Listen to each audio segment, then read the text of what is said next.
Swedish-British journalist, filmmaker, political writer, and author of 5 books, Pelle Neroth Taylor, on today's News Talk, TNT. Welcome to the Pelle Neroth Taylor Show on this Monday, August 26th, 2024, heading rapidly into the Northern Hemisphere. Autumn here in Sweden, and a good thing too. I think autumn is actually my favorite season.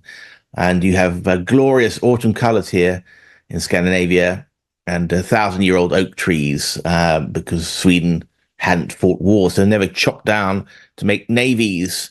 And it's like the New England fall, but far less touristy. So temperatures are quite pleasant. Anyway, enough of that tourist stuff. Just watching there, the RFK talk. If I can blow my own trumpet for a little bit, or blow the trumpet of everyone here at TNT, we're all a team. We're all working together and working hard to put out the best shows out on the internet, I hope. Is that Trump's talking about autism and the causes of it and the obesity. And we, of course, we've had a lot of RFK-related guests on our show. It feels, I think, if you watch the sort of new agenda that's being shaping up with Elon, RFK, and Trump, and Tucker, and J.D. Vance, 5 extremely talented men, dynamic, driven at the top of their profession, true Americans. Tucker's not part of the Trump team, by the way, but he's kind of been supportive of him from the sidelines. You're seeing they're discussing topics, and they have a drive and dynamism and ideas for how to make America better, which actually reflects a lot of the issues that we've been talking about on this show. We've had a lot of guests, mostly Americans, but not solely Americans, talking, giving a sort of analysis of everything wrong in a very frank way, and then problem solving it. And we've certainly talked about obesity and all the rest of it. So I hope you continue to watch this show, because I think we're bang on the money. We've nailed it. We're following the hot topics, and the Republicans are, I'm not saying they're emulating us, but the way that thoughts go, it's almost something in the air sometimes. It's the zeitgeist, if you want to call it. You can't quite tell how the paths of inspiration go. It's probably come down to me rather than the other way around. I don't have any I don't imagine Trump sits there clicking through TNT before he goes to bed. But anyway, here is a good place to surf the zeitgeist. Watch my show every day. Well, we've got, I think that just thinking about the RFK decision to throw in his lot with Trump, the Trump campaign is really taking shape now, and I wonder how deliberate it was, if it was to spike the guns of the growing Kamala is movement, supported by her vacuous cheerleaders, and the media seemed to be building up a momentum for her to give her a couple of percentage points leads in the headlines of last week. Already seem out of date, though, with their talk of the Kamala hope and how the Democrats turned things around, because Trump has turned it back on them. How much forward planning was that the result of, or was it all a bit random? I don't know, but it's certainly re-enthused and reignited a lot of my peer group, people I talk to on a regular basis, just to get a feel of what people are thinking around the world and in America in a non-professional basis. I mean, not related directly to TNT interviews. And although they're all a bit down after the endless Kamala hype, Kamala the communist, I think, or Kamala the Marxist, what's the Trump's latest name for her? They do feel the tables have turned now. He's got a team who want to help reconstruct an America of the 21st century that is not based on chasing down the old ghosts of the 20th century, with the Israelis endlessly talking about their old problems from thousands of years back, as it were, and of course the Holocaust all the time. The Brits always trying to regenerate their inner Churchill and finding new opponents in Europe. Europe, at the moment, we're beset by squabbles. We've fought 2 devastating wars. We fought endless devastating wars down the century, and we're rapidly careering down a third world war. As if we can't help ourselves, like a drunk can't stop himself from hitting the bottle. Well, America's always been different from that. And I'm very glad to say that this sense of American, hope for the future and looking to the future rather than looking back to save Europe from its problems. I think it's a much better America And of course, we were taken over by the globalists to some extent as a powerful hegemon. Everyone wants a piece of America and to use American brawn for their purposes. And that's been the case of Israel in the Middle East and Britain and the Balts and the Poles in Europe. And it's a role that's beneath America. I think Europeans, we should solve our own problems. I mean, to be honest, that's why the European Union was actually created, because we'd fought these two wars. And we knew it was going to be devastating. We devastated each other. We contributed to the decline of our civilization and allowed in those upstarts, the Russians and the Americans, to take over the world. And we couldn't stop ourselves from fighting a second war. And then we formed in Strasbourg, the city that has been so contested between the Germans and the French, the European Community as a means. We pooled some of our sovereignty because it was the least bad option. Of course, there were costs you had to create a bureaucracy, and it was boring, and it was easy to left itself open to ideological and financial capture by lobby groups. That was very apparent early on. But if that was what it took to stop Germans and French from attacking each other, maybe that was it. And then, of course, some people say that it was NATO as well, and of course, but maybe it was the two acting together, both the European Community and NATO. So that was always my thing for Europe. Assuming that the Americans do pull out or lose interest in Europe and the Russians are still going to be there, what are we going to do to preserve our identity in a world of 4 billion people in Africa and a powerful China and a powerful America? What are we going to do? We to preserve our countries, we have to do something. We might have to give up some of our sovereignty. All tribal peoples know this, that all nation states, everywhere, any grouping, any organization is to some extent a sacrifice of some sovereignty so that you can be stronger together and preserve the rest of your sovereignty for yourself and survive in this world. I mean, that's how we work. And that's what I want to talk about actually coming up once we've sort of dealt with America, is what we can do in Europe. When Dad kicks us out of the basement, as it were. Anyway, more about America, which is more enthusiastic. There are threats, as I said. I mean, we've got Elon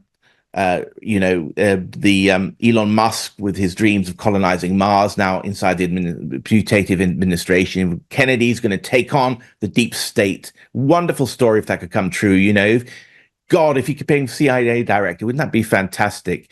And he'd release all the JFK papers. And my view is that the Americans have got to investigate. We in the West, or America, has become the empire of lies, and just like the Soviet Union became the empire of lies, the powerful people did bad things, and they had the media and propaganda power to prevent it from coming out into the open, and more and more lies built up and distorted worldviews of millions of people who believed the propaganda, and that's been particularly true since 9/11. So for the past 25 years, we've got two kinds of people in our populations: those who believe 9/11, those who believe the official story of Syria, those who believe the official story of the Ukraine war, those who believe the official story of COVID, of our bad diets, of the stolen election, all that. And then they've totally deviated from those who've been sort of red pilled, as it were. And in a way, the country does need to some extent be brought together, the red pills and the blue pills, in one community. Otherwise, maybe it's going to be a civil war or something. And what if RFK does become head of, apart from being the CIA, apart from being a guy who deals with the nutrition angle and the vaccine angle, I don't know, maybe it's too much for him, but if you can bring in other people from his team or his side, as some of my guests have suggested, one could take on different roles, like a sort of coalition government in Europe where one party takes on several cabinet posts. So if RFK could maybe have someone, a CIA director, and someone else to look after the vaccine story, as he said in that news clip there, and then a third person to look at all the other lies. We need a kind of updated church committee. The church committee, of course, in 1975, when America was at a moral low after the Vietnam War, was set up to sort of clear out all the CIA's dirty laundry, all its assassinations, all its coup attempts, all its poison darts, all the rest of it, all its corruption. And the church committee did a partial good job, but I mean, that's the only benchmark that we've got. Well, so this second church committee wouldn't only be looking for the JFK assassination, as Trump has explicitly said a couple of days ago, and the assassination attempt against him, let it be known, but also I'd suggest the assassinations of Dag Hammarskjöld and Olof Palme, the Swedish Prime Minister and the Swedish UN Secretary General, respectively, who, in European terms, are very important figures. And there's definitely a Western intelligence involvement in those two guys. And I've written books about it.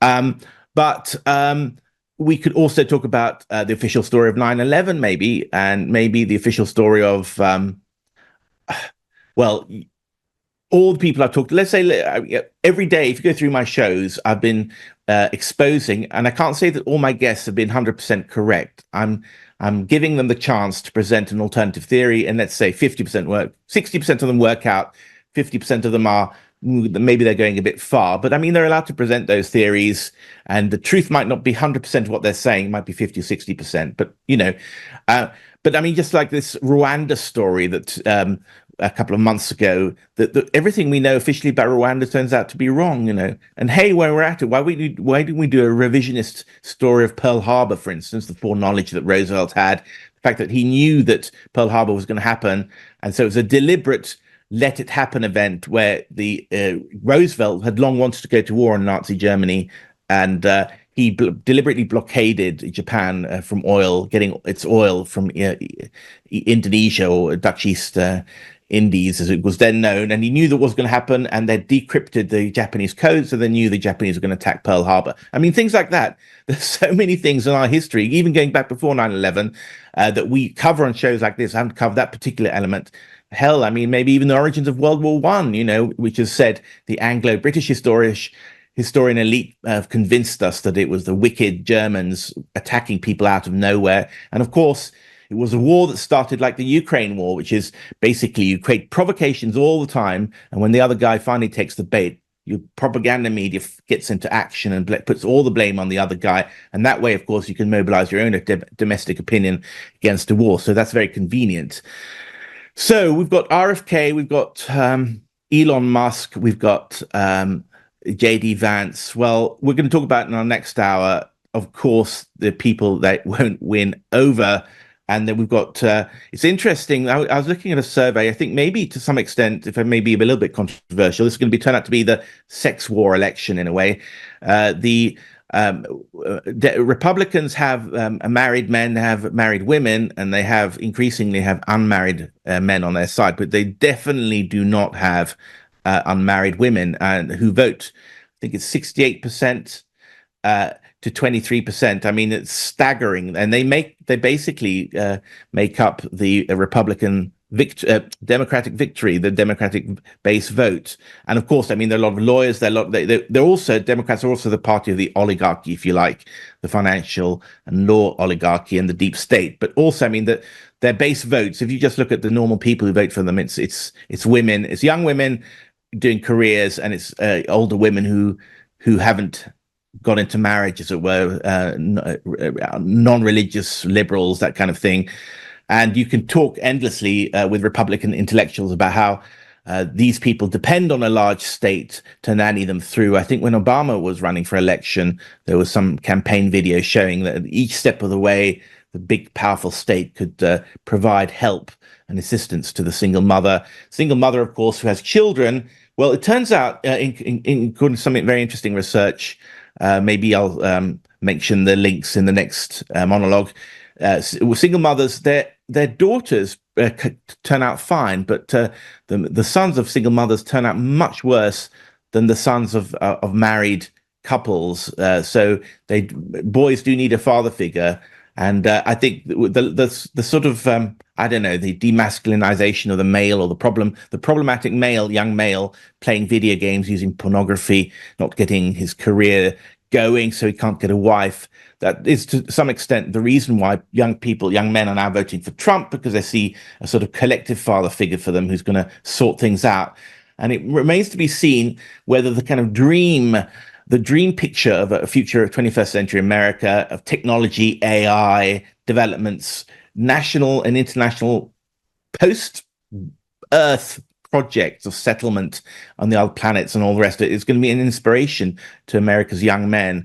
Rather than say wars, I think there's a counter narrative from various foreign actors who want America to be used as muscle and cannon fodder to fight the axis of autocracy, if whatever you want to call it. and basically sort out their problems. But I think this is where this offers the potential for a good America that we can all look up to, and that is provided by the American the leaders, the thought leaders that have now clustered around Trump. But of course, there's going to be plenty of propaganda, possibly a stolen election, possibly a black swan event, possibly a war, possibly a cyber attack, and all the rest of it before November 5th, and there are many obstacles ahead. But I'm more optimistic than I've been for a long time with the RFK joining the Trump campaign. But we're going to go into our first guest, because he's going to tell us about some of the dangers, specifically dangers of cyber attack that could disrupt things. And we're also going to talk a little bit about how the Iranians have apparently hacked the American campaigns. That's not the only foreign intervention, but we'll start off with that, and that will be with us after the break. This is the Pelle and Neroth Daily Show on TNT News Talk. Back shortly.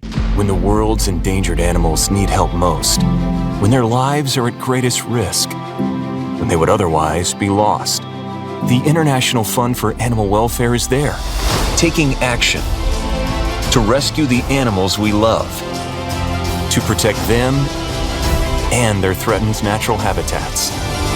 But the danger to animals the world over is growing, and the need for your help has never been more urgent.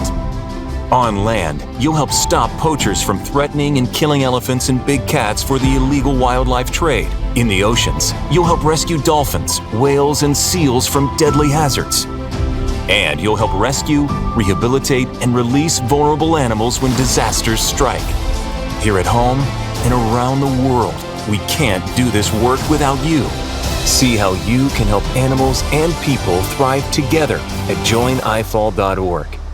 A better business tip from TNT Radio. One reason people tune in to TNT Radio is often because they're loyal to a specific show or personality.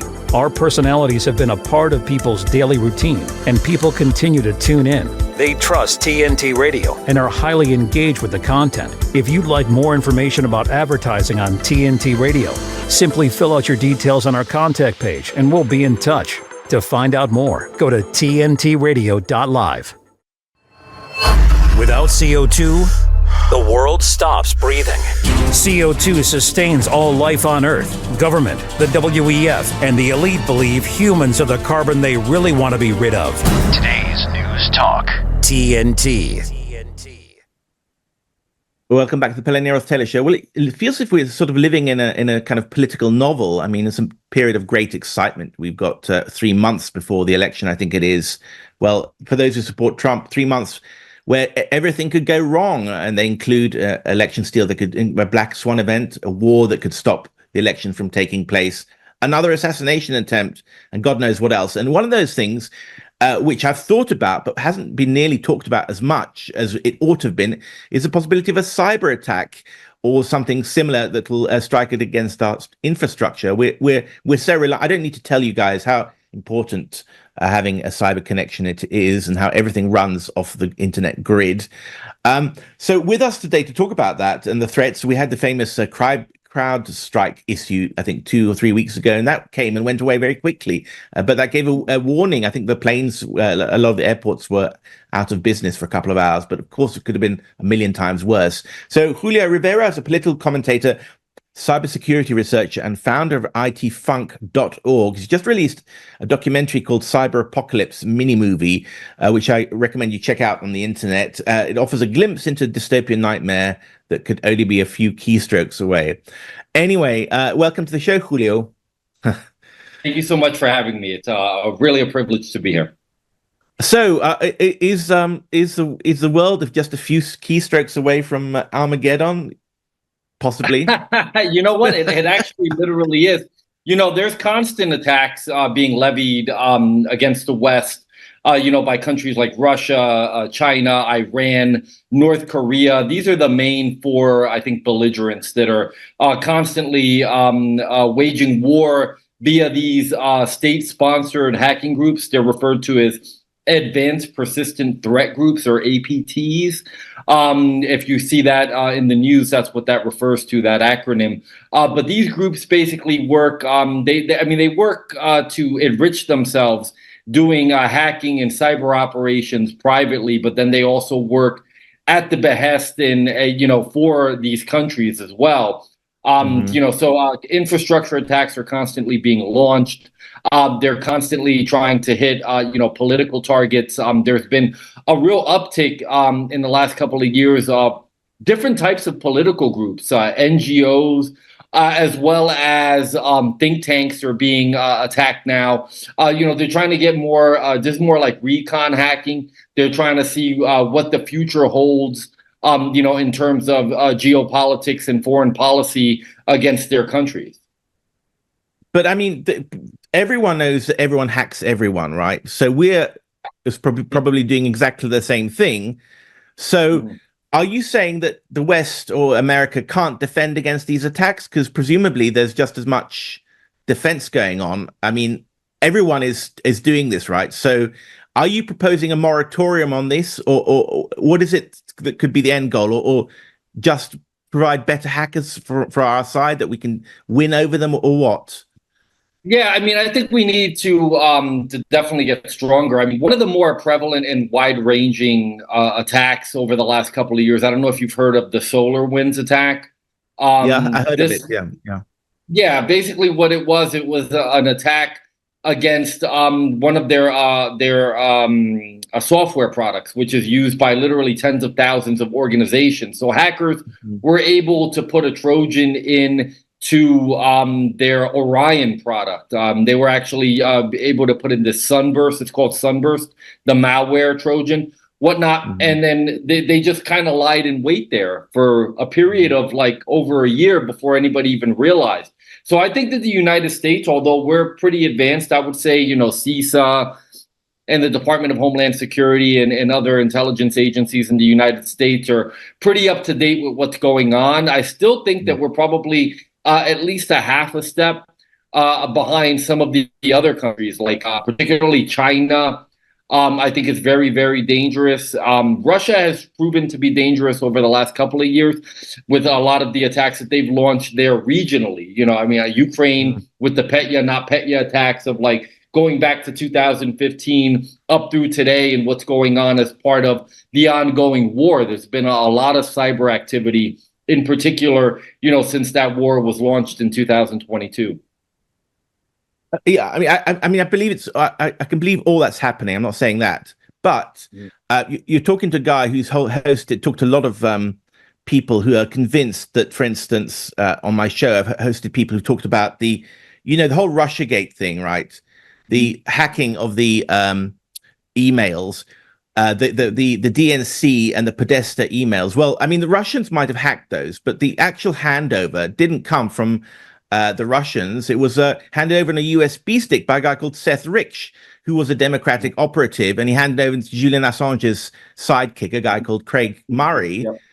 So, and the reason why this was a scandal was because the Podesta emails, according to Michael Flynn's sister just last week, said it's because it revealed that this whole Pizzagate scandal of pedophilia in Hollywood and Washington, and so that's the whole thing, right? And that had nothing to do with the Russians and the Chinese, it's there's two views. One is that the enemy is the inner enemy, a domestic political enemy. Because the other thing that a lot of the Julian Assange followers are saying is that, there's this Project Marble, for instance, which says that Vault 7 Marble, the WikiLeaks released it a couple of years ago, was that the CIA are very, very good at spoofing attacks from other agencies. So if something seems to be coming from one of these Russian or Chinese, couldn't it equally be the CIA doing it to other Americans and making it seem to get more money for the military industrial complex or whatever, or spy on domestic opponents and make it seem as if it's the Russians or Chinese? You know what? Theoretically, you are correct. I mean, yes, theoretically, anything can happen. Yeah. In terms of what's more recently, with this Iranian, because supposedly what they're saying now, and I'm gonna frame it in a way that kind of going off of what your last question or thought was. Right. Theoretically, what we're hearing now is that the FBI is saying that it is Iran that attacked both the Trump campaign and they've actually hacked the Harris campaign too. Specifically, they're saying that they hacked into Roger Stone's email back in June. And then there's supposedly some intermediary that's using the name Robert. It's like a pseudonym, and they're using that to sort of to disseminate information that was collected as a result of these hacks. Now, they're saying that this Robert pseudonym is actually an Iranian, but I mean, if we go by kind of theoretically what you're saying, yeah, anybody could be doing that. And we already know that the United States intelligence community is kind of in the bag against Trump. If anything, they want the status quo. They want, the deep state, what it is that you want to call it. Obviously, they want the establishment candidate to win, which would obviously, be Kamala Harris and not President Trump. And if you go as you look at how hard they fought to keep Robert F. Kennedy before he dropped out of the race, even keeping him off of ballots in different states. I mean, he was almost running a write-in campaign, because there was a lot of states that the Democrats and the quote unquote political machine would not even allow him to be on the ballot. Well, what I'm saying, I've got to be careful, because I don't believe that just because we in the West do a lot of bad things, that the others are the white hats. That's not true at all. We know human nature, great powers behave the way they do. There are no white hats. Let me tell you, everybody's a gray hat. Everybody's a gray hat. Even the people that we think are bad or trying to hurt us, in their country, the interpretation from their perspective is that they're doing the right things. I mean, we're just all a bunch of gray hats. So what I mean is, before you came on, I was just looking through that Iranian story, and I'll tell you what I thought when I immediately saw it, but do correct me if I'm wrong. But we're going to come back. We've got a 1-minute news break. This is the Pelle and Neroth Taylor Show on TNT News Talk, and we're talking about cyber attacks and who does them and where they're coming from. Back after the break. The conversation continues. How ridiculously complicated they've tried to make this global warming argument. We're today's News Talk, TNT. Welcome back. We've got Julio Rivera, a political commentator, cybersecurity researcher, and the founder of itfunk.org. And you can check out his Cyber Apocalypse mini-movie, which offers a glimpse into a dystopian nightmare, which is just a few keystrokes away. It's cyber attacks, an incredibly important topic, Julio. Well, we're just talking about just there in the break, that, everyone's a grey hat, and they're attacking us. You were saying that if they were hacking Trump, it was mostly for getting information that they could then leak out through a cutout, because Trump is okay. Yeah, carry on. I think this is what, just to say, like, from the Iranian perspective, right? Like, if you're Iran and you're looking at, which administration is more favorable to your interests, obviously the Democrats, the modern day Democrats, have shown, a very radical anti-Israel position.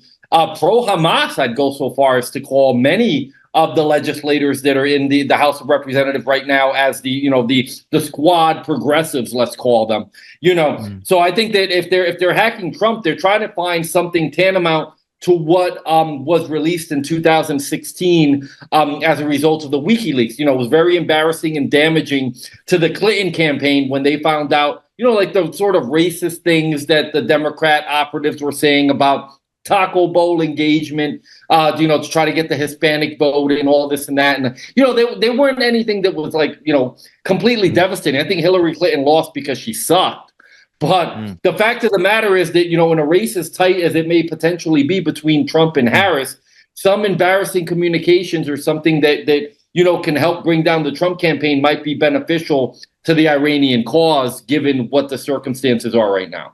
Okay, well, we'll talk about if in a moment if the FBI had a motive to distract from the whole Trump assassination investigation or the failure to do anything. But I just want to say, how aware are political candidates? I mean, if they, by now, I mean, even I know, I'm not a cyber guy, is that if you are a target, everyone is all over your emails. I mean, the Chinese and North Koreans, the Israelis, I mean, they probably literally bump into each other in cyberspace. I don't know if they actually do that. But I mean, surely their advisors are telling them, if you write something on email, it's going to be in Beijing in 5 minutes' time. They must know that kind of thing by now, or don't they? I think some people are very cavalier. I think a lot of people still have that sort of old school attitude that they think that their communications are private, or they think because they've got some sort of an IT person running their network or protecting their network, watching their network, that nobody is hacking in there. But these are the same people that, let's say, especially the older folks that are, let's say, not as tech savvy. They're opening up attachments. They're getting emails. An attachment may have a Trojan in it. That's how these phishing. A lot of these, like the Iranian campaign, supposedly they say was a social engineering campaign. So they'll send you an email that looks like something that you're affiliated with or would be interested in and likely to click on. So that's all it takes is one. You click on one attachment, you click on one link that you're not supposed to. They're in the network, and that's how it works. So, like, I just got a Facebook request from a guy, and I haven't replied to him. I have no idea who he is. Is that this is something that millions of people could relate to, literally watching this show, and sometimes they're very attractive women, they're totally unrealistic, so I don't even bother, Is that how, could there be an Iranian hacker in Tehran doing that? Not that I'm important enough. I mean, if they're going to do it through Facebook, that'd be different, because that would be, if you click on somebody's page and it's within the app, then that becomes a Facebook issue. Then you got to take that up with Mark Zuckerberg and his security people. Right. But I would say more from the perspective of phishing, which is the email attack, or now smishing is a big deal. Smishing is where they send you an SMS with a link that looks like something that you would have been affiliated with. It may look like it comes from a candidate that you support. If they know that you're a Republican, they may just go, hey, in this guy's district, it's XYZ candidate running. So they'll send you a text message that looks like it's from that campaign, and then you click on it, and then boom, once you click on that link, or if they send you a document or a PDF or something that you click on, they have access to not only your device, but potentially every other device on that network. And that's why using, like your work email or through your work email or your work Wi-Fi, any network that's connected to multiple devices, every device then becomes compromised, once one device that's on that network gets hacked. So that's why with these sort of like a campaign, they're using one main centralized email service, so one email getting compromised in essence can compromise and bring down the entire campaign's emails. Wow. In an incredible perspective, it's sort of things that one's vaguely aware of, you hear about these things, but it's good to hear it in your own words and you explain it like that. And I guess that because we've only got 2 minutes left, do you have a theory about that CrowdStrike outage a couple of weeks ago, and could it happen again? I can tell you exactly what it was. The CrowdStrike outage was an unfortunate event that was CrowdStrike's own fault, to be honest with you. They were not hacked. It was a software update, kind of in the vein of it. So you could say that draw similarities to SolarWinds, but in SolarWinds, hackers actually hacked the update. So when it went out to everybody, had the malware. What happened with SolarWinds is that they had an update that was not a secure update. It was not up to the quality control standards that it needed to be, and there were holes in it. And then it caused a whole bunch of issues once it went out. That was a completely internal issue. CrowdStrike was not hacked. I just want to clarify that, because a lot of people immediately assumed that it was a hack. It wasn't. It was, quite frankly, a fundamental lack of due diligence on their part. So you have to be very careful when you're uploading these software updates. I mean, was it a 1 in a million chance that happened? Because people compared it to like the Windows blue screen. It sounded like something that anyone could do. Forgive me or correct me if I'm wrong, like a small thing that just a clerk or something could do. And so we're all at risk all around the world from something a clerk could do in San Francisco or something, forget to press a button. Well, they didn't do anything wrong. What they did was they uploaded the software update, which they trusted. It was a trusted update from a trusted vendor. You wouldn't have thought that it was a problem, but it was just an internal CrowdStrike problem at the end. What people really need to do, though, is just to scan everything. Scan your device. When you get an email, if you want to scan the attachments that are in the email before you open it to see if it's safe. And we provide actually a free scanner at itfunk.org if you guys want to go and check that out. And we also have, obviously, the cyber apocalypse mini movie. This is really what can happen and how fast it can happen and how devastating it could be. It could literally, the entire world could be turned on its head in just a matter of a few hours. And we sort of break that down in the cyber mini movie. You can find it on the itfunk.org YouTube page, as well as on itfunk.org, the website. Right. Hula, it's incredibly interesting, everything. And do check out that movie. And I think we've got time for a last question. Do you think that, just back to you said the Iranians, maybe you don't want to comment on this, but the FBI coming out with this Iranian story, do you think I'm sure the Iranians are doing it, but do you think it's some way to distract from the fact that the FBI are kind of under suspicion for the whole Trump assassination attempt thing?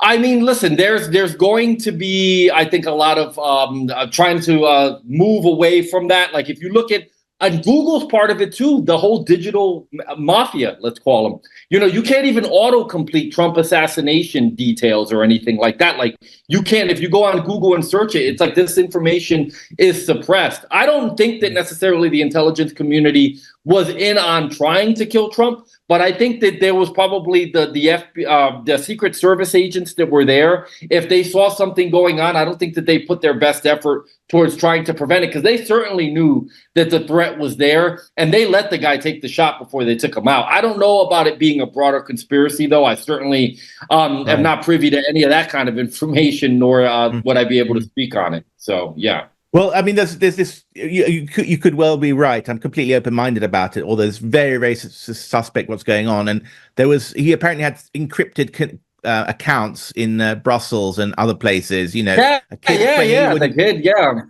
Yeah. Well, Julia, I think we'd love to talk to you more about these things because it's a topic that we don't cover often enough. So do please come on again, sir.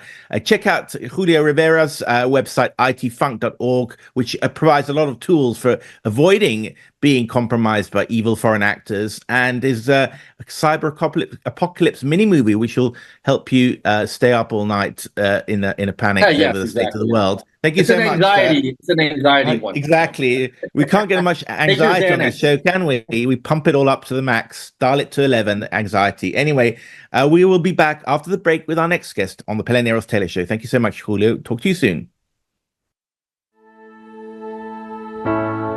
We come from a long line of farmers, and there's a sense of pride with being part of these multi-generational businesses. But there's also a significant amount of pressure. My senior year of high school, my dad made the decision that this world no longer needed him in it. I don't know if he was overwhelmed by the bills and checks that weren't going to be coming in because of the strawberries dying off, but it breaks my heart that my dad made a permanent decision for a temporary issue. Don't feel like you have to go through it alone. Farmers have to take care of their physical and their mental health, because what's a farm without a farmer? In the mornings, that's my time. Watching the sun come up, I can have a cup of coffee and exercise if I want to. It helps me start the day with a sense of gratitude. Yay! Every day is a new opportunity. Don't forget to check in on yourself. Love, your mind. I'm Belinda, and this is Willard, and we were adopted in 2021. When we first met Todd, he was singing a song, and I was like, wow, look at this kid with the biggest smile, and he has a big heart to match. The energy you give Todd, you get it back from Todd. Yes. Todd's a joy. Yes, Todd really is a great joy. I love him. You and you. Learn about adopting a teen from foster care. You can't imagine the reward. Visit adoptuskids.org. Deconstructing psyops, propaganda, and mainstream media garbage. Pelle Neroth Taylor on today's News Talk, TNT. Welcome back to the Pelle Neroth Taylor Show. I was painting a sort of, maybe a rose-tinted picture of an American next 4 years of peace, prosperity, and developing America's technological capacity for the good of mankind. But of course, nothing's a done deal, and we have several potential very, very big road bumps on the way to peace, mainly the conflicts in the Middle East and in Ukraine. Could it erupt into full-scale war? Well, some people say, well, those deep forces inside the West tempted to escalate so that there won't be an election in November, and to unite the West in a war to stop the dollar from losing its primacy or seizing Russia's assets and mineral resources and all the rest of it's been speculated. Well, with us to talk about what's going on in Ukraine and whether Ukraine can actually win this war, which a lot of the pro warmongers, if you like, in the West have talked about, is Erich, who's retired general. Until 2013, he was the military policy advisor to German Chancellor Angela Merkel in Berlin. He was a director of security policy in the Federal Chancellery and secretary of the Federal Security Council, which is the most important security body in the Federal Republic of Germany. He's been a lecturer at Johns Hopkins University in America and the National Defense University in Washington, D.C., as well as at University in Bologna, Italy. Welcome to the show, Erich. Nice to hear you. Well, we'll start off with this simple question because you are obviously an extremely credentialed expert. You're on the ground. You've decades of experience. Still, if you look at the European media, especially the UK, Scandinavian media, you get the impression that Ukraine is going to win the war tomorrow and they're practically in Moscow. But you've been saying on YouTube in your interviews, Ukraine can't win this war. Is that true? Can you back that up?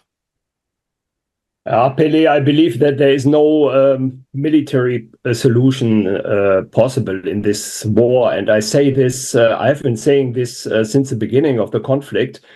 And the same opinion had the former chief of the Joint Chiefs of Staff in the US, Mark Milley.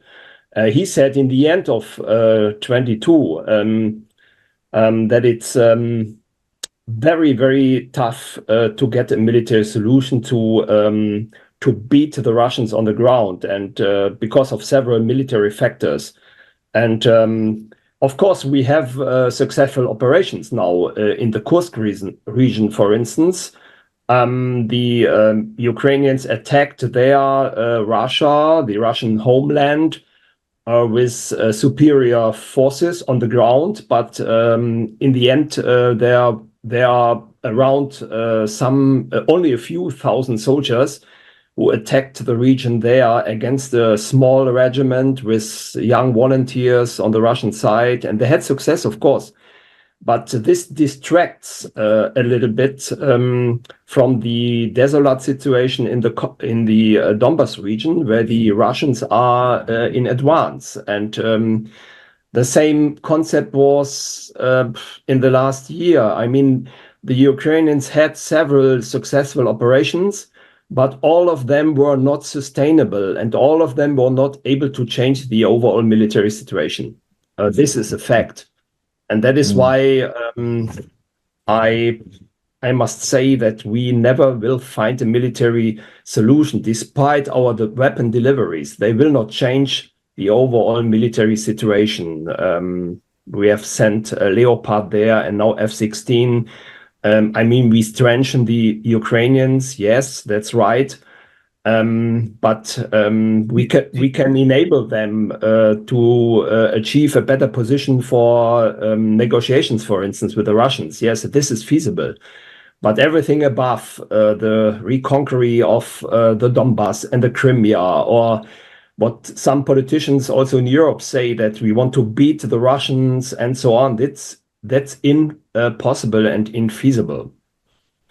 I'm gonna, but the British. I don't believe the British media. I'm just quoting them because it shows what the state of the deep state in the UK is thinking. They say we can win now if we just give them the missiles, the long-range missiles. If the Germans give their Taurus missiles, and we've already destroyed There's a ferry now between Crimea and the land and the mainland, which they've destroyed. So the British think they're winning the Battle of the Black Sea. Do you think are they too optimistic? On one hand, I love the British because they motivate the Ukrainians to continue their fighting. But all specialists, also the British experts, know that it's very, very difficult to change the overall military situation over there. Apart from many other things, one big problem of the Ukrainian is the availability of personnel, for instance. More than 700,000 men who are fit for military service have left the country. I mean, more than 200,000 of them are living in Germany and getting citizen payments and so on, and enjoy their life and look for a new life. That's understandable from a human point of view, but it makes the situation of the Ukraine not better. And And our weapon systems are very modern. They are good, and the Ukrainians also using them very properly. But they cannot change the overall situation. Even long-range rockets like the Taurus system could not change the situation. But they have they are they are escalating the conflict. This is the danger, and that we widen the conflict, and that we, in the end, we have a European war against Russia, and nobody wants that. I mean, I don't see anybody in NATO who wants a real war against Russia. But some media feel themselves as in a war, and they have a lot of fun with that. Do you think that the media then they're called keyboard generals? I mean, the young men, they have no experience of war, you know, and then they're sitting there at their keyboards talking big words about war. Do you think that the military establishments in Europe, not just Germany, are more sober? I think so. They are much more realistic. And as a soldier, we know what war really means. I mean, and this is not the case for our young people in the media and also in the political field. I mean, they have forgotten the last Second World War, for instance. It's more or less 80 years ago. And most of them think that war is like a TV game or a computer game, or it's far away from us. You see it in the movies and in the TV, fight bombers who fight in other countries, and this also everything don't personally attract you. But this is completely true. War is that what the Ukrainians, for instance, suffer in their destroyed country. I mean, with no perspective of a military situation. We have a war of attrition, like in the First World War, with the difference that there are thousands of drones used by both sides. So we have a transparent battlefield, and that is why mobile operations, decisive operations with tanks, for instance, are not possible. And the advantage the Ukrainians have is the availability of our reconnaissance data, satellite data, and everything. And by using that, they can recognize the weak points at the long front line. I mean, they have only in Donbass, we have a front line of about 1,200 kilometers. And in addition to that, the front line between Ukraine and Russia, for instance, the region of Kursk is also more than 1,000 kilometers long. And they have the advantage to recognize the weak points, like in the Kursk region, and they can use it. Yes, that's right. And they have success, and all media are happy. And they think that the Ukrainians are now on the way to Kursk and to Moscow and win the war in the end. But it's completely nonsense. The pro-Russians say, well, okay, so you say we haven't taken Kiev, and Putin's 3-day operation took now 3 years, and he's not successful. But they say, well, we're killing all the Ukrainians. Do you think that there is something to be said? Is that what the Russians are trying to do? Just degrade the Ukrainian army? I mean, are they succeeding even if they're not advancing? Oh, the Russians are advancing now in the Donbas area, around 5 kilometers per day. But this is not shown in the media. Everybody talks about the successes of the Ukrainians in the Kursk region, it's also in Germany. But this is not the whole picture. And we have always to keep in mind the numerical superiority of the Russians, the air superiority, the possibility to bring in thousands of additional men and soldiers because of the demographical gap between Russia and Ukraine, and so on and so on. That is why we must be very careful. The only thing we can do is, from the Western perspective, to strengthen the Ukrainians, to give them a better position for negotiations. But I don't see any initiative in this direction from Europe. There's no parallel track. Well, let's talk a little bit about the diplomacy, because Orban the other day said there's the London, Stockholm, Kiev, Warsaw axis has taken over from the Berlin-Paris axis, and they're the warmongers. Do you think?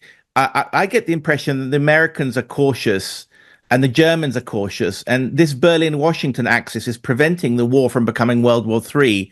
So you vetoed, for example, Wallace from becoming the NATO. He was a Brit, becoming the head of NATO. So I think that the Germans are, in Europe, the force for caution. Would you agree with that? And if that's the case, how can the Germans win diplomatic allies to rebuild a coalition for peace in the EU?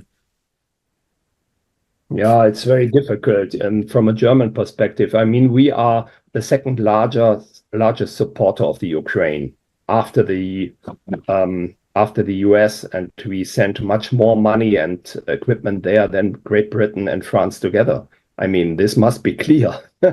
Sometimes I have the impression that, especially behind the background of this approach from Macron to send troops on the ground there, he wants to little bit distract from the fact that they do not so much for the Ukrainians, and Germany does much more. But you are right. I mean, there is a access from London, Warsaw, Kiev, which is very, very tough on the road, and that the former axis of Berlin, Paris, and Warsaw is weakened now. But on the other hand, we have this Weimar Triangle. This is a strategic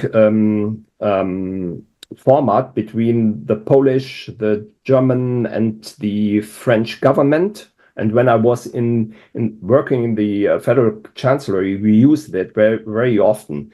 So there is we have the problem in Europe that we don't have the same picture, and this is sometimes understandable because the Baltic states, also Poland, and especially the Eastern membership partners of NATO, they have their certain experiences with Russia and a certain fear that they would conquer them again, bring them back in their sphere of hegemony, and so on.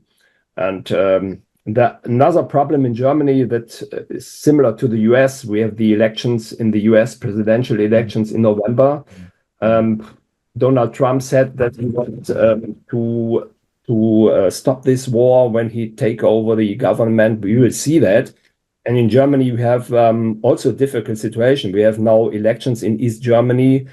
And according to certain surveys, and they have a recent survey there, most of the Germans are not in favor of this war, and around 70% want negotiations or a ceasefire, and more than 50% are against the delivery of Taurus, and so on. So it's for our government very difficult to act, and this government at the moment is also very weak because it consists of 3 different parties. And they have now these budget conflicts and so on. So it's not easy to act in a very good way. So in Germany, we have also to wait a little bit until the next elections in the next year. But the Ukrainian war is not waiting for that. Well, just because the bigger problem is, I think, as Bismarck said, European peace is only possible when Germany and Russia have a good relationship. But as soon as these 2 great powers work together, all the smaller countries between say that it's a Molotov-Ribbentrop pact, and they talk about German hegemony and Russian hegemony. And it's almost an insoluble problem because their perception is like the Nord Stream was called the Molotov-Ribbentrop. Anyway, we've got time for a very last question. Is Germany going to cut its aid? Because Lindner, the finance minister, said he was going to cut aid, and then Scholz overruled him. You've got 20 seconds. Is German aid going to decline, or is it going to stay the same? Yeah, it will be half of the whole amount in the next year, but we believe that we get more money from this frozen Russian capital. And right. If you bring that in, then everything is on a good way from a German perspective.